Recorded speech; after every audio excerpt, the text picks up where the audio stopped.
Kahit gaano ka pa kaobserbanteng lalaki, minsan hindi mo talaga matukoy kung gusto ka ba ng babae o hindi. Kasi iba magmahal ang babae hindi laging bulgar, hindi laging deretsahan, pero sa likod ng katahimikan may senyales at kung matuto kang basahin ito, mapapalapit ka sa katotohanan. Kaya sa video na ito, ibubunyag natin ang 5 senyales na gusto ka ng babae, kahit hindi niya inaamin. Ang pagiging lalaki sa modernong panahon ay hindi lang tungkol sa panlabas na anyo, kundi sa lalim ng pag-unawa mo sa sarili, sa mundo, at sa mga babae. Bilang isang lalaki na naglalakad sa landas ng stoicismo, alam mong ang emosyon ay hindi dapat pinapangunahan ng kilos. Ngunit hindi ibig sabihin nito na bulag ka sa mga palatandaan. Kung gusto ka ng isang babae, hindi niya laging sasabihin ito. Hindi niya laging aaminin, pero ang katawan niya, ang mga kilos niya at ang kanyang subconscious nagsasabi ng totoo. Ang babaeng may pagtingin sa'yo ay may mga senyales at kung ikaw ay may sapat na kamalayang pansarili, mararamdaman mo ito. Hindi mo kailangang tanungin siya, hindi mo kailangang manghula. Ang kailangan mo lang ay magmasid at maghintay. Ngayon, simulan natin ang pinakaunang senyales. Senyales 1. Tila laging nasa malapit siya, kahit wala namang dahilan. Sa mundo ng mga babae, bihira ang pagkakataong lumalapit sila sa isang lalaki ng walang dahilan. Kaya kung napapansin mong tila, laging nandyan siya sa paligid mo, sa lugar na madalas mong puntahan, o kahit sa mga simpleng pagkakataon sa social media, may posibilidad na hindi ito aksidente. Hindi niya sasabihin ito, pero isipin niya baka makita ko siya. Ito ang silent longing. Ito ang tinatawag na strategic proximity. Kapag gusto ka ng babae, gagawa siya ng mga coincidences. Makikita mo siya sa hallway, sa kainan, sa gym, o sa comment section ng mga posts mo. Wala siyang sinasabi, pero siya ay naroon. Bakit ito senyales ng interest? Dahil hindi gagastusin ng isang babae ang kanyang oras at presence kung hindi niya ito pinahahalagahan. Tandaan mo, ang oras at atensyon ng babae ay para lamang sa taong nagbibigay sa kanya ng kilig o koneksyon. Kapag siya'y laging nariyan, baka inaasam niyang mapansin mo siya. Hindi mo kailangang maging mabilis mag-react. Sa halip, obserbahan mo. Huwag kang agad mahulog sa ideya na gusto ka lang niya. Tanungin mo muna ang sarili mo. Anong ginagawa niya dito? At anong pattern ang makikita ko sa kanyang kilos? Ang tunay na lalaki ay hindi basta-basta kumikilos sa emosyon. Pinagmamasdan muna niya ang galaw ng mundo bago siya sumabay dito. Senyales 2. Maliit na bagay, malaking reaksyon. Kapag lahat ng sabi mo may epekto sa kanya, minsan may mga bagay kang binabanggit na simpleng joke lang, pero napapansin mong parang ibang level ang reaksyon niya. Tumatawa siya ng sobra kahit di naman sobrang nakakatawa. O kaya naman, konting banat mo lang, biglang tatahimik, magkakatinginan kayo. At parang may mabigat na meaning sa mata niya. Bakit ganito? Kasi kapag gusto ka ng babae, hypersensitive siya sa bawat sinasabi mo. Ang simpleng salitang galing sa taong may espesyal na lugar sa kanyang puso ay nagiging parang bombang may emotional na impact. Psychological insight, the mirror effect. Kapag interesado ang isang tao, tinutuntun nila ang bawat salita mo. Gumagamit sila ng tinatawag na mirror neurons, kung saan ang emosyon mo ay nagiging emosyon din nila. Kapag masaya ka, masaya rin siya. Kapag seryoso ka, bigla rin siyang natutulala. This is not just attraction. This is emotional synchronization. Mga halimbawa ng senyales, nagkwento ka ng childhood memory at bigla siyang naging invested. Nag-comment ka lang ng mukhang antok ka at bigla siyang naging conscious. May sinabi kang plano tapos nagtanong siya ng marami detalye. Date, sino kasama, bakit, paano? Hindi yan dahil chismosa siya. Curious siya sa'yo at gusto niyang maging bahagi ng mundo mo. Stoic angle emosyon.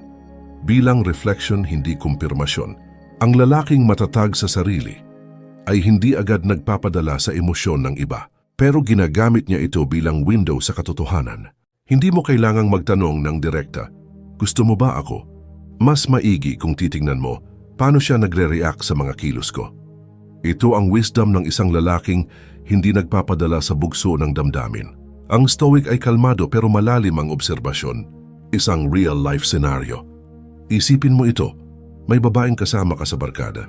Biro lang ng tropa ang pinag-uusapan, pero nung ikaw na ang nagsalita, Iba ang titig niya. Para bang sa dami ng boses sa paligid, sa iyo lang siya nakafocus. Tapos may sinabi kang plano mong mag-travel at agad siyang nagtanong, "Kailan? Saan ka pupunta?" Ikaw lang? Akala mo simpleng usisa lang. Pero sa totoo lang, ini-imagine ka na niyang umaalis at baka hindi niya alam kung kaya niyang di ka makita. Guidance sa mga lalaki. Kung ang bawat salita mo ay may epekto sa kanya mapagalit, kilig, lungkot o hiya, malaking senyales yan. Pero kuway, wag mo agad i-assume na gusto ka niya. Ang tunay na kalalakihan ay kalmado, mapanuri at may disiplina sa emosyon. Huwag mong i-pressure ang babae. Hayaan mong unti-unti siyang lumapit. Tandaan, ang bulaklak ay hindi kinakaladkad para mamukadkad. Pinapanood lang natin habang dahan-dahan itong bumubukas. Senyales 3. Social media signals. Pansin ka sa lahat pero hindi ka tag. Tahimik siya sa personal. Pero sa social media nandoon siya. Isa siya sa unang nag-review ng story mo. Madalas siyang mag-like. Minsan mag-react pa pero never siya nagko-comment.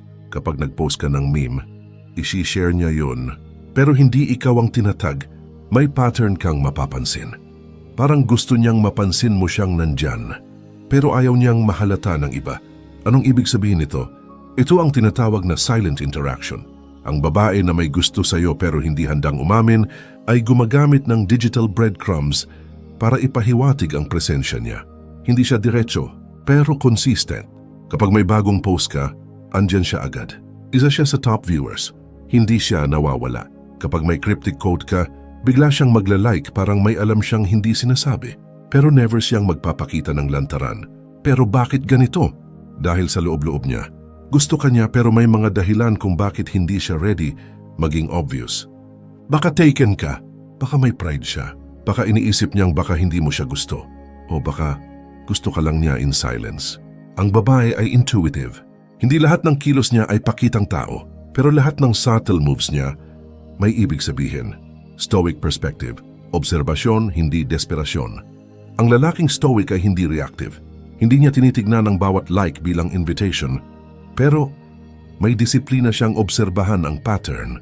Kapag paulit-ulit ang senyales, hindi na siya nagdududa. Alam niyang may iniisip ang babae. Pero hindi siya gumagawa ng assumptions, lalo na kung wala pang malinaw na kilos. Hindi siya nagmamadali. Katulad ng isang mandirigmang nagmamasid sa labanan bago umatake, ang stoic na lalaki ay nananatiling alerto pero kalmado.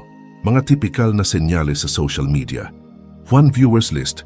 Laging siya ang nauuna o palaging andun. 2. Quick reactions. Nagre-react siya minsan kahit wala pang 1 minute.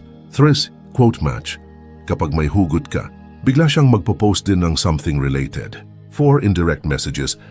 May mga post siya na parang may patama at ramdam mong ikaw yun. 5. Mutual circling. Pareho kayong di nag-uusap pero parang nagkakaintindihan online. Paalala sa kalalakihan, kung ang babae ay consistent sa ganitong kilos, malaki ang tsansa na may nararamdaman siya. Pero kung ikaw ay tunay na grounded, hindi mo ito gagamitin para mag-take advantage. Sa halip, ito ay isa lamang sa maraming senyales na titingnan mo. Tandaan, hindi lahat ng presence ay invitation, pero lahat ng consistency may pinanggagalingan. Ang tunay na lalaki ay hindi naghahanap ng validation mula sa social media, pero marunong siyang magbasa ng intensyon sa gitna ng katahimikan. Senyales 4. Nagiging iba siya kapag ikaw ang kaharap. Napansin mo na ba? Sa harap ng ibang tao, masaya siya. Kalog palaban, walang pakialam sa paligid. Pero kapag ikaw na ang kausap niya, parang biglang nahihiya, tahimik, o di kaya ay mas maingat sa kilos niya. Ito ang tinatawag na shift in presence. Hindi ito dahil sa takot, kundi dahil sa emotional awareness. Alam niya na iba ang dating mo sa kanya. Ramdam niya ang tension at sinasalo niya ito. Mula sa lakad-lakad lang, tila naging catwalk. Kapag gusto ka ng babae, biglang nagiging conscious siya. Kapag dumadaan ka, biglang inaayos niya buhok niya. Kapag magsasalita siya, parang may filter ang bawat salitang lalabas. Kapag tinitigan mo, iwas agad ng tingin pero hindi aalis sa tabi mo. Minsan parang iniiwasan ka pa nga, pero sa totoo lang, hindi niya alam paano kontrolin ang sarili niya kapag nariyan ka. Psychological insight. The self-awareness trigger. Kapag ang isang babae ay attracted, nagiging alerto ang utak niya sa bawat galaw niya. Kahit subconscious lang ito, ramdam niyang may tension kapag kaharap ka. Kaya kahit wala ka pang ginagawa, nagkakaroon siya ng micro-reactions. Mapapansin mong tumatahimik siya kapag ikaw na ang nagsalita. Nahuhuli mo siyang tumitingin sa'yo pero mabilis ding iiwas. O kaya naman, biglang nagiging clumsy siya kapag nasa paligid ka. Hindi yan kahinaan. Isa yan sa pinakamatitinding senyales na may nararamdaman siya dahil ikaw lang ang kayang baguhin ang natural niyang flow. Stoic reflection. Kapag ang mundo ay tahimik, doon ka makikinig. Ang lalaki na rooted sa stoicism ay hindi basta nadadala sa surface behavior. Ang mga taong tahimik sa paligid natin, minsan sila ang pinakamaingay sa loob. Kaya kapag napansin mong iba ang kilos niya sa harap mo, huwag mo itong balewalain. Minsan ang katahimikan ay isang uri ng sigaw. Minsan ang pag-iwas ay isang uri ng paglapit. Senyales 5. Nagiging support system mo siya kahit hindi mo hiningi. Ito ang senyales na hindi napapansin ng karamihan, pero sa mata ng isang lalaking observant, ito ay matibay na indicator. Kapag gusto ka ng babae, nagkakaroon siya ng emotional investment sa'yo. Ibig sabihin, kahit hindi mo siya tinatawag, kusa siyang nagbibigay ng support emotional man, moral o kahit simpleng tanong na, okay ka lang ba? Hindi siya tagahanga, tagapagbantay siya. Hindi lang siya basta nagla-like sa posts mo. Siya rin ang unang tatanong kapag may problema ka. Siya ang magko-comment ng encouragement sa mga bagay na pinagdadaanan mo. At kung may hindi magandang nangyari sa'yo, siya ang unang magsasend ng stay strong o nandito lang ako ha. Hindi niya sasabihin diretso na gusto ka niya, pero ginagawa niya ang mga bagay na usually ginagawa lang ng mga taong may pakialam. Stoic perspective. Ang totoong koneksyon hindi inuutusan. Hindi mo kailangan manghingi ng tulong sa isang babaeng may gusto sa'yo. Kusang lalapit yan, kusang magpaparamdam. Hindi mo kailangang mag-explain. Ang presensya niya, regalo na.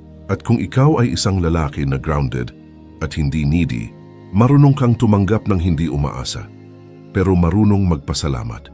Mga halimbawa ng support na di mo inaasahan. 1. Bigla ka na lang may natanggap na encouraging message mula sa kanya after mo mag-post ng negative thoughts. 2. Nung may sakit ka o may pinagdadaanan, siya ang nag-follow up kung okay ka na. 3. Kahit sa group setting, siya ang unang nagtatanggol o kumakampi sa'yo kapag may biruan o tension. Reminder para sa lalaki, hindi lahat ng babae ay expressive sa salita, pero may mga babae na nagmamahal sa pamamagitan ng pagkalinga. Kapag nakita mong may babaeng consistent na nagbibigay ng ganyan, hindi dahil close kayo, kundi dahil kusa siya, maaring may mas malalim siyang dahilan. Pero huwag mong samantalahin. Ang stoic na lalaki ay nagpapasalamat, pero hindi umaabuso. Closing reflection. Ang lalaki na marunong magmasid. Hindi mo kailangang maging gwapo, mayaman, o madaldal para mapansin ng isang babae. Minsan, ang tahimik mong presensya, ang pagiging grounded mo, at ang lalim ng pag-unawa mo sa paligid ay sapat para kumonekta siya sa'yo kahit hindi niya sabihin ng diretsyo. Ang babae, tulad ng kalikasan, ay hindi laging nagsasalita gamit ang salita. Gumagamit siya ng senyalis, kilos, tingin, distansya at presensya. Kapag marunong kang makinig, kahit sa katahimikan, malalaman mong hindi mo na kailangang tanungin kung gusto ka niya. Pero ito ang paalala.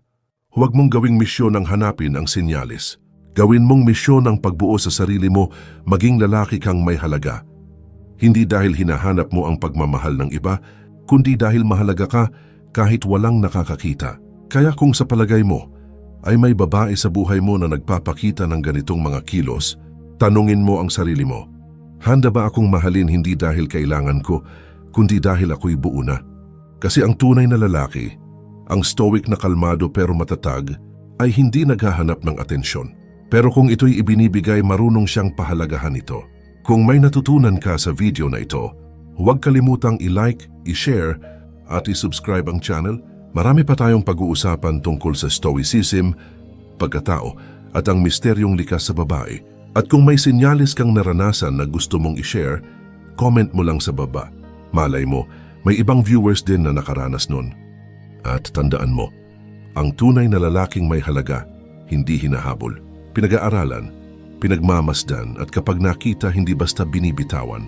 Maraming salamat at magkita tayo sa susunod na video.